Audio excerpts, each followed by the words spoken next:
তার চিহ্ন মুছে দেওয়ার জন্যই এই দেশে আওয়ামী লীগ, শেখ হাসিনা বা মুজিব নিয়ে এখন আজ থেকে ৭৫-এ মুজিবকে হত্যার পরে তার নামে কোনো সরকার কোনো কিছু কোনো নাম কোথাও রেখে যায়নি। কেন? তাদের কি কোনো কৃতজ্ঞতা বোধ বা দায়িত্ব ছিল না শেখ মুজিবুর রহমানের নামে কিছু করা? তারা কিন্তু করে নাই। জননেত্রী শেখ হাসিনা যখন আসলেন তখন তার বাবার নামে কিছু প্রতিষ্ঠান করলেন। ঠিক ২০০১ সালে ক্ষমতায় আসার পরে বিএনপি প্রতিটা নাম আবার চেঞ্জ করলেন। কই, শেখ হাসিনা তো কোনো নাম পরিবর্তন করে ৯৬ থেকে ১ সালের মধ্যে এগুলা নাম দেননি। কোনো সরকারি জিয়াউর রহমান বা কারোর কোনো প্রতিষ্ঠানে তো তখন নাম মুছে দেননি কোনো জায়গায়। সব কিছু ছিল, শুধুমাত্র মুজিবের নামে কিছু করেছেন, আর এটা তো করেই স্বাভাবিক। কিছু নাম তো থাকবে, আপনারা কিছুই করেননি, সেই জায়গায় এসে উনি কিছু করেছেন। হ্যাঁ, আপনারা বলতে পারেন যে গত ১৬ বছরে হয়তো বেশি নাম বিভিন্ন জায়গায় করেছে, এটা আমারও পছন্দ না, কিন্তু কিছু নাম ২-৪টা নাম থাকলো। ৯৬ থেকে ২০০১ সালে বঙ্গবন্ধু সেতু করেছিল, বঙ্গবন্ধু ভাসানী থিয়েটার করেছিল, বঙ্গবন্ধু আন্তর্জাতিক সম্মেলন করেছিল। সেগুলো এসে পরবর্তী সময় কি করলো? পরবর্তী সময় কিন্তু আবার এটাকে চেঞ্জ করে দেওয়া হলো। তো এই যে রেজিম,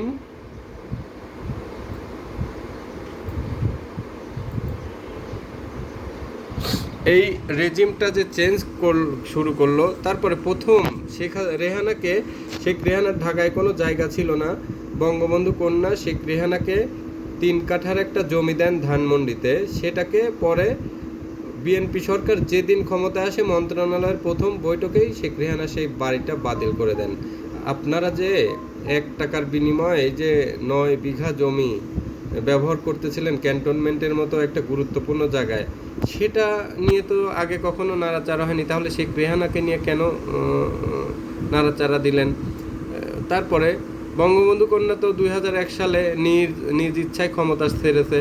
১৯৯৬ সালে ক্ষমতায় আসার সময় তিনি আন্দোলন করেছেন, সংগ্রাম করেছেন, এবং ২২ দিনের একটা একক নির্বাচনে বিএনপি নির্বাচন করে টিকতে পারেনি। দেশ অচল হয়ে গেল। ২২ দিন একদম অচল হয়ে যাওয়ার পরে আওয়ামী লীগ ক্ষমতায় আসলো। আওয়ামী লীগ যতবার ক্ষমতায় এসেছে ততবারই তো আন্দোলন করে আসতে হয়েছে। কেন আপনারা ফেয়ার নির্বাচন আপনাদের জীবনে কখনো দেননি? ২০০৮ সালে এসেও তো KM হাসান আজিজ নিয়ে যে নাটকগুলো করলেন, সেটাও তো আপনারাই করলেন। পরে শেখ হাসিনা কীভাবে এককভাবে ক্ষমতায় থাকতে হয় সেটা দেখিয়ে দিয়েছে। আপনারা সেটা চেষ্টা করেছেন, পারেননি। এখন শেখ হাসিনাকে দোষ দেন, এই রাজনীতিকে কুলসিত করেছেন দিনে দিনে আপনারা এই যে আওয়ামী লীগের পার্টি অফিস ২০০১ থেকে ৮-এর মধ্যে পুরাই দিলেন, ২১শে আগস্টের গ্রেনেড হামলা করলেন, সবই তো আপনারা করেন। শাহ MS কিবরিয়াকে মেরে ফেললেন, তারপরে আহসানুল্লাহ মাস্টারকে মেরে ফেললেন। এরকম হাই প্রোফাইল কোন নেতাকে আওয়ামী লীগ মেরেছে দেখান তো একটা, যে একজনকে গুলি করে বোমা মারিয়ে মেরে দিয়েছে। আপনাদের যদি মারার চিন্তা করতো, পুরো অনেক নেতা নিশ্চিহ্ন হয়ে যেতেন। এখন জামাত যুদ্ধ অপরাধ করেছে, তার বিচার করা যাবে না? হ্যাঁ, হতে পারে কিছু রাজনৈতিক প্রক্রিয়া, কিছু ভুল বিচার, এটা আমিও বিচারগুলো এত বছর পরে পছন্দ করি নাই। কিন্তু জামাত যে এই বাংলাদেশের রাজনীতিতে মানে একটা বিস্ফোরা, এটা আপনারা সবাই বুঝতে পারেন। একটা স্বাধীন দেশে যুদ্ধ অপরাধী কোনো দল কিভাবে রাজনীতি করে? শুধুমাত্র ইসলামকে হাতিয়ার হিসেবে ব্যবহার করে তারা রাজনীতিতে ফিরে আসতে চায়, এবং এই দেশের আপামর জনতার ইসলামী সেন্টিমেন্টটাকে তারা বিভিন্ন সময় বিপথে কাজে লাগাতে চায়। আসলে সত্যিকারের ইসলাম কি তারা মানে? তারাই যে নির্বাচনে যে টাকা ছিটালো, ইসলামী ব্যাংকে বলতেছে যে তথ্য দিল 22,000 কোটি টাকা তারা ছিটাইছে। কি এই টাকার উৎস কোথায়? এগুলো বৈধ? নির্বাচনে টাকা খরচ করে নির্বাচন করা, ভোট করা, এগুলো বৈধ?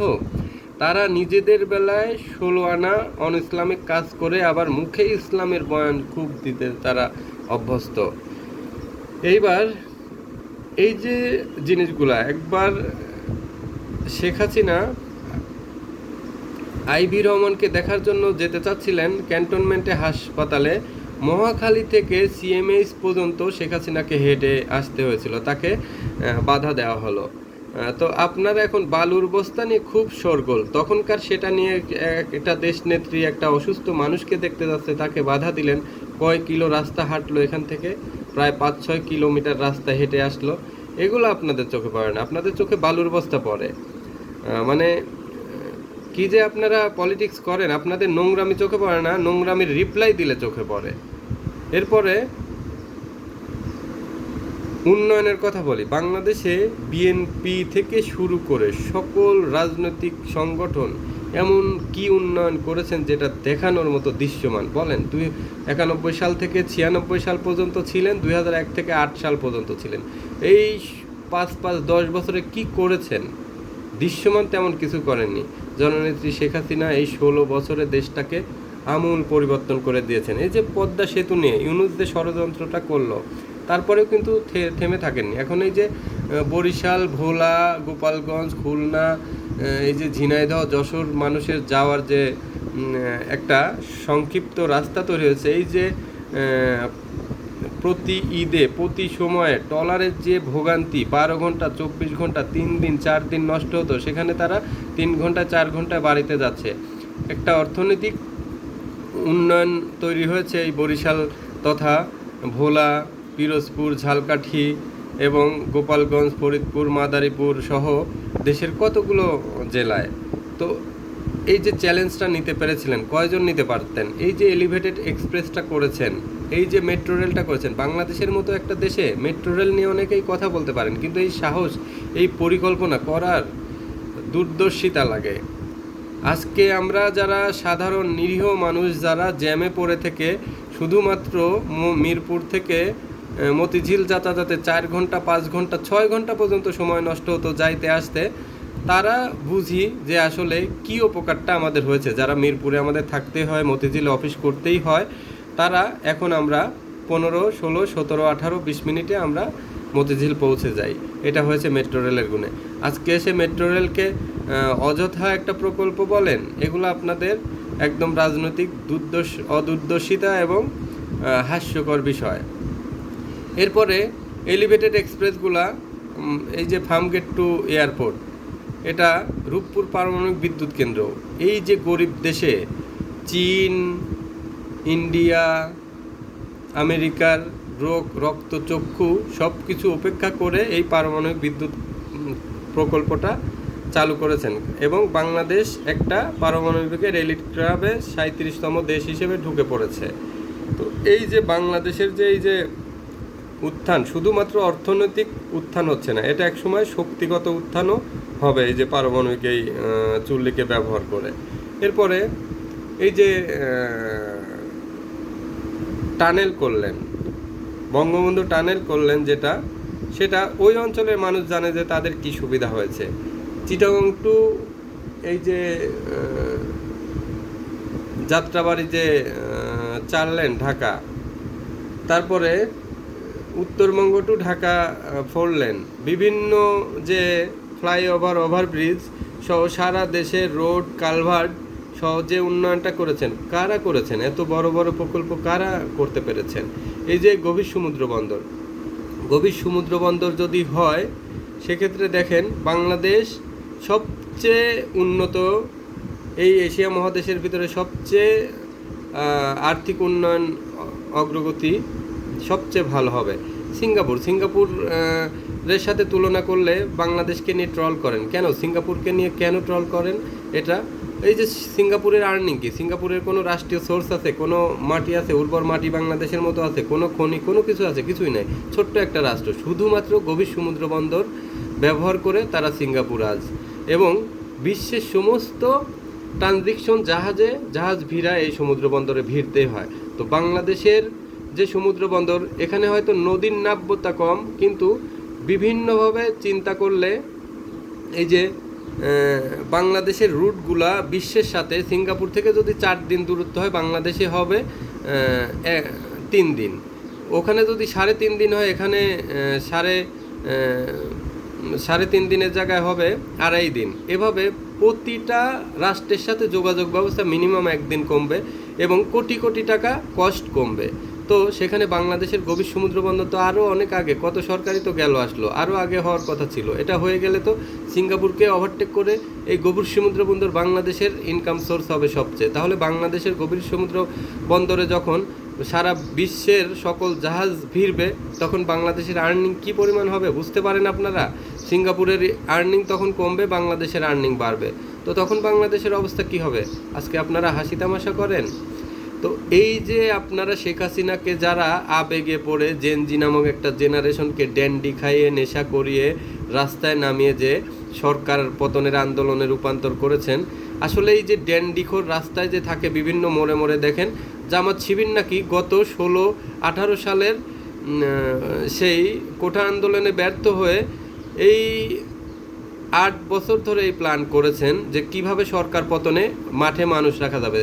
তো ড্যান্ডিখোররা তো আসলে ড্যান্ডি খেয়ে ওদের মাথায় তাল থাকে না, তো তাদেরকে ড্যান্ডি খেয়ে 8 বছর ধরে তৈরি করেছে যে সরকার পতন আন্দোলনকে তারা ব্যবহার করবে। তাইলে এই যে ড্যান্ডিখোর যে একটা নেশাখোর জেনারেশন বিভিন্ন জায়গায় তৈরি করতেছে জামাত শিবির, এটা কেন তারা তৈরি করতেছে? তারা ইসলামের বয়ান দেয়, কিন্তু এই যে এই কাজগুলো যে করে, তারা একটা আন্দোলনে গিয়ে হরহামেশা মানুষ মারতেছে। তারা কি ইসলাম প্রতিষ্ঠার জন্য? তারা জামাত ইসলাম প্রতিষ্ঠা করার জন্য।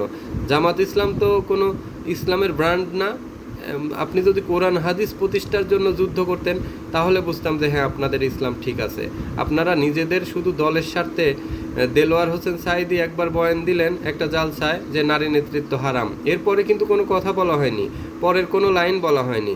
ঠিক পরে যখন বিএনপি গভর্নমেন্টের সাথে জোট করা হলো, দেলোয়ার হোসেন সাঈদীকে একবার প্রশ্ন করা হলো, এই যে আপনাদের যে বিএনপির সাথে জোট করেছেন, নারী নেতৃত্ব হারাম বলেন, কেন করেছেন? তখন দেলোয়ার হোসেন সাঈদী আবার ঠিক উল্টাটা বলল কি যে কিছু কিছু ক্ষেত্রে নারী নেতৃত্ব জায়েজ আছে। তো ওই যে চিটাগাং যখন বললেন যে নারী নেতৃত্ব হারাম, তখন কেন বলেননি যে কিছু কিছু ক্ষেত্রে জায়েজ আছে? আপনারা সবসময় ধর্মটাকে ব্যবহার করেন, এই ধর্মকে ব্যবহার করলে ধর্মের সবচেয়ে বেশি শাস্তি হবে আপনাদের, কারণ ধর্মকে, কোরআন হাদিসকে কখনো নিজেদের স্বার্থে ব্যবহার করা যাবে না। এরপরে এই যে সরকার পতনের সময় কোঠা কোঠা বলে যে তুমি কে আমি কে রাজাকার রাজাকার স্লোগান দিলেন, আজকে তো ঠিকই প্রমাণ হচ্ছে আপনারা তো আসলেই রাজাকার। আপনারা রাজাকারই এই আন্দোলনের সাথে জড়িত ছিলেন। এই যে নুরু যে বিভিন্ন কিছু সমন্বয় করেছেন, একদিন কি আপনার বিচার হবে না? হবে। এই যে ইউনুস যে ম্যাটিকুলাস ডিজাইন করে ষড়যন্ত্র করেছে, এগুলোর বিচার হবে না? কি এই যে 1.5 বছর 2 বছর দেশ চালালেন, 5 লক্ষ কোটি টাকা মানে বাংলাদেশ ব্যাংকের রিপোর্ট অনুযায়ী উধাও, কোথায় গেছে এসব টাকা? এই যে আসিফ নজরুল, এই যে আসিফ সজীব মাহমুদ লক্ষ লক্ষ কোটি টাকা, হাজার হাজার কোটি টাকা পাচার করেছে, বিদেশে বাড়ি কিনেছে, এগুলো তো বড় বড় সততার বয়ান দিত আসিফ নজরুল, এসে বড় বড় বয়ান দিত। এখন জনসমুখে, এত জনপ্রিয় মানুষ জনসমুখে আসতে পারে না কেন? আসেন, মাঠে আসেন সাহস থাকলে, এখন পালিয়ে থাকেন কেন? এই যে সজীব, আপনি মুখে খুব চটকানি হাসি মারেন, এই হাসি থাকবে না কিন্তু। আপনি যে মানে বেইমানি করেছেন, যে দুর্নীতি করেছেন জাতির সাথে, আপনি ঠিক আছে, আপনি যদি সরকার পতন করেছেন নীতিগতভাবে যদি সৎ থাকতেন তাইলে আপনাকে ভালো সেলুট দিতাম। আপনি তো অসৎভাবে অনেক টাকা ইনকাম করেছেন, তাইলে আপনার এই সততার বয়ান, সততার বুলি কোথায় থাকে? মুখে কেন বলি দেবেন যদি নিজে সৎ না হন? এই যে হান্নান মাসুদ কথায় কথায় কান্দে দেয়, এর মতো একটা বাচ্চা পোলাপানরে আপনারা সংসদে নিয়ে গেছেন। আপনারা বলেন যে আওয়ামী লীগের সংসদ খারাপ ছিল। আওয়ামী লীগের সংসদে একক নির্বাচন করলে এরকম পাগল ছাগল সংসদে নিয়ে আসে নাই। দেখেন তো কতগুলা পাগল ছাগল এবার সংসদে নিয়ে এসেছেন। তো সব শেষে ভিডিওটা শেষ করতে চাই, বাংলাদেশ আওয়ামী লীগ, ছাত্রলীগ, যুবলীগ সবাই সুসংগঠিত হচ্ছে। খুব শীঘ্রই শেখ হাসিনা দেশে প্রত্যাবর্তন এবং রাজকীয় একটা প্রত্যাবর্তন হবে, মাথা উঁচু করে ফিরবে। এবং বাংলাদেশের মানুষ এখন ফিল করছে যে দেশরত্ন শেখ হাসিনা 16 বছরে যে উন্নয়ন করেছে এবং সারা বিশ্ব তাকে উন্নয়নের রোল মডেল হিসেবে চিন্তা করে, আর কারো পক্ষেই এই রকম উন্নয়ন করা সম্ভব নয় জননেত্রী শেখ হাসিনার মতো। বাংলাদেশ আওয়ামী লীগ একমাত্র দল যারা দেশকে ভালোবাসে, শেখ হাসিনা একমাত্র নেত্রী যারা দেশকে ভালোবাসে। তার বাবা দেশ স্বাধীন করেছে, তার এই দেশের প্রতি দরদ থাকবে, এটাই স্বাভাবিক। তো সবাই ভালো থাকবেন। জয় বাংলা, জয় বঙ্গবন্ধু, বাংলাদেশ চিরজীবী হোক। আপনারা যারা শেখ হাসিনা লাভার, আওয়ামী লীগ লাভার, আমাদের এই চ্যানেলকে অবশ্যই সাবস্ক্রাইব করবেন, লাইক কমেন্ট শেয়ার করে সাথে থাকবেন।